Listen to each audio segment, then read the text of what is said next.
Toll gate पर गाड़ी रुकती है और 4 राउंड गोलियां चलाई जाती हैं। आखिर ये कौन लोग हैं जो इतना रेडिकलाइज हो चुके हैं? इन पर यूएपीए क्यों नहीं लगाते आप? अगर कोई स्पीच देता है, अगर कोई फेसबुक पर किसी क्रिकेट मैच पर किसी टीम की तारीफ करता है तो यूएपीए लगता है। हां, 2 भारत हैं, एक मोहब्बत पर जो पिछले कई वर्षों से आबाद है और एक नफरत पर भारत बन रहा है। खत्म सर, मुझे खत्म सर सुनिए सर, मैंने करीब से 6 फीट से गोलियां देखी, मुझे बोलने दीजिए सर। हो सकता है कि कल दिन ना देखूं मैं। उत्तर प्रदेश की जनता गोली चलाने वालों का जवाब बैलेट से देगी, नफरत का जवाब मोहब्बत से देगी। मेरी आपसे गुजारिश है सर कि मुझे जेड कैटेगरी नहीं चाहिए, मैं रिजेक्ट करता हूं, आप इंसाफ करिए सर। से दरियाफ्त किया कि क्या हुआ और आपने मुझे बताया कि आपने फौरन पुलिस के आला अहदेदारों से बातचीत भी की। मैं आपका बेहद शुक्रिया अदा करता हूं कि आपने अपनी संवैधानिक जिम्मेदारी को एक रुकने पार्लिमान की जान पर जब कातिलाना हमला किया गया टोल गेट पर, आपने उस बात की, मैं आपका शुक्रिया अदा करता हूं। स्पीकर साहब, मैं मुख्तसर से यहाँ पर ये बात कहना चाहूँगा कि मुख्तलिफ सियासी पार्टियाँ मुख्तलिफ प्रदेश में इक़्तिदार पर हैं। ये बात आप तमाम को मैं गोशेगुजार कर रहा हूँ कि आखिर ये कौन लोग हैं जो गोली पर भरोसा करते हैं, बैलेट पर नहीं करते?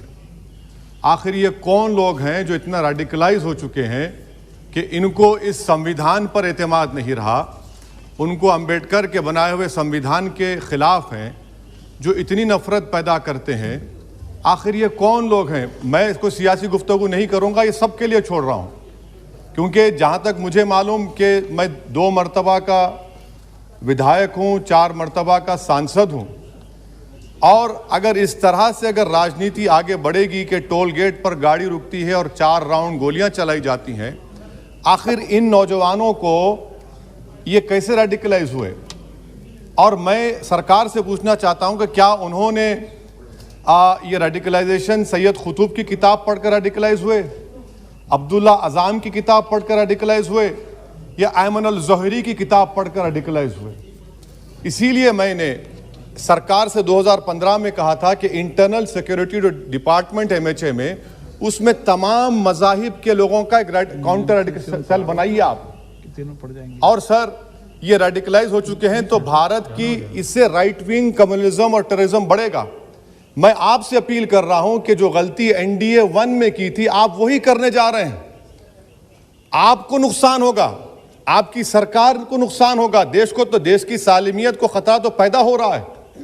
सर, मैं आपके जरिए से सरकार को यह भी बताना चाहूंगा कि जिन लोगों ने ये रेडिकलाइजेशन किया है, आप इस पर गौर करिए, इन पर यूएपीए क्यों नहीं लगाते आप?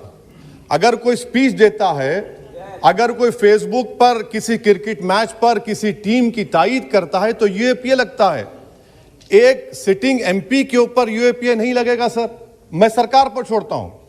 सर, चौथी बात यह है कि रेडिकलाइजेशन की जब बात होती है, हमने यहां पर एक कांग्रेस के बड़े नेता से सुना कि 2 भारत हैं दौलत के एतबार से। नहीं सर, भारत की दौलत मोहब्बत है, भारत की दौलत पैसों की दौलत नहीं है, भारत की दौलत मोहब्बत है। हां, 2 भारत हैं, एक मोहब्बत पर जो पिछले कई वर्षों से आबाद है और एक नफरत पर भारत बन रहा है। तो क्या आप दौलत की भारत की मिसाल देंगे या मोहब्बत की भारत की मिसाल देंगे? अगर मोहब्बत की भारत की मिसाल देंगे तो उसमें आपको मेरी जबान को रोकने के लिए गोली चलाने की जरूरत नहीं है। इस 2 भारत को समझने की जरूरत है। सर, खत्म सर, मुझे खत्म सर सुनिए सर, मैंने करीब से 6 फीट से गोलियां देखी, मुझे बोलने दीजिए सर।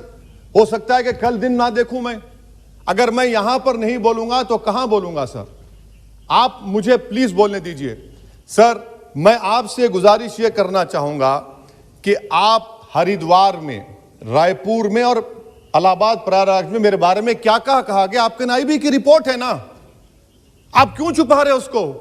देखिए, मैं मौत से नहीं डरने वाला हूं, हम सबको जाना है इस दुनिया से, बल्कि मैंने कह दिया कि मैं इस वतन में पैदा हुआ, मेरी मां की कोख से तो जमीन पर लिटाया गया। जब मेरी आंख बंद हो जाएगी तो इंशाल्लाह औरंगाबाद की जमीन मुझे दफनाया जाएगा। मगर मैं आपसे अपील करना चाह रहा हूं सरकार से सर, कि जो कुछ बातें की गई हैं उसको देखिए। मैं जेड कैटेगरी सिक्योरिटी नहीं चाहिए मुझे, मैं हरगिज नहीं चाहिए मुझे। मैं 94 से पॉलिटिक्स में हूं। मैं आजाद जिंदगी गुजारना चाहता हूं। मैं घुटन के साथ जिंदा नहीं रह सकता इस दुनिया में। मुझे जिंदा रहना है तो अपनी आवाज उठाना है, मुझे अब जिंदा रहना है तो सरकार किसी के उनके खिलाफ बोलना है, और अगर गोली लगती है तो मुझे कबूल है, मगर मैं घुटन की जिंदगी नहीं गुजार सकता। सर, मेरा मानना यह है कि संविधान में अगर देश के गरीबों को, मजलूमों को, अल्पसंख्यक समाज को सिक्योरिटी मिलेगा तो मुझे मिलेगी। सर, आपकी चिंता हमें है ना सर, मैं इसलिए सिक्योरिटी दे रहे हैं सर आपको नहीं। सर, देश के गरीब बचेंगे तो मैं बचूंगा। ओवैसी की जान इखलाक पीलू से बढ़कर नहीं है सर। ओवैसी की जान उस वक्त बचेगी जब गरीब की जान बचेगी। इसीलिए मैं आपके जरिए सरकार से अपील करना चाहूंगा कि सर, इस नफरत को खत्म करिए, इस नफरत को खत्म करिए और इस पर आप गौर करिए। मैं नहीं लूंगा सिक्योरिटी, मैं जेड कैटेगरी नहीं चाहता हूं सिक्योरिटी। मुझे ए कैटेगरी का शहरी बनाइए आप, मुझे ए कैटेगरी का शहरी बनाइए ताकि मेरी और आपकी जिंदगी बराबर हो। जब देश के प्रधानमंत्री पर सिक्योरिटी ब्रीच हुआ, अपोजिशन की तरफ से मैंने कहा था कि गलत हुआ। सब सेकुलर पार्टी के लोगों ने कहा कि ओवैसी तुम क्यों बोले, तुम क्यों बोले। मैंने कहा नहीं, देश का प्रधानमंत्री मेरा है, सिक्योरिटी ब्रीच हुई तो एक्शन लेना चाहिए। मगर 4 मर्तबा के एमपी पर कोई 6 फीट के फासले से 4-4 गोली चलाता है। मुझे मौत है, हम सबकी मौत है, मगर मैं इन गोली चलाने वालों से डर कर खामोश नहीं बैठने वाला हूं। और मैं दुआ करता हूं कि उत्तर प्रदेश में पुरअमन पोलिंग होगी इंशाअल्लाह। उत्तर प्रदेश की जनता गोली चलाने वालों का जवाब बैलेट से देगी, नफरत का जवाब मोहब्बत से देगी, और कमजोरों को दबाने का जवाब हिस्सेदारी से देगी। मेरी आपसे गुजारिश है सर कि मुझे जेड कैटेगरी नहीं चाहिए, मैं रिजेक्ट करता हूं। आप इंसाफ करिए सर, उस पर यूएपीए लगाइए। और इनके दिमाग कौन है? 2 लोग रेकी करते हैं, उनको मालूम कि मैं मीरठ की ठोर से आ रहा हूं उस टोल गेट पर, और 6 फीट के फासले पर गोली चलाते हैं। तो आप देख लीजिए सर, आप सरकार के हवाले, अगर आप इंसाफ करना चाहें आप इंसाफ कर सकते, मगर रेडिकलाइजेशन आपको नुकसान पहुंचाएगा और इससे राइट विंग टेररिज्म बढ़ेगा। शुक्रिया सर।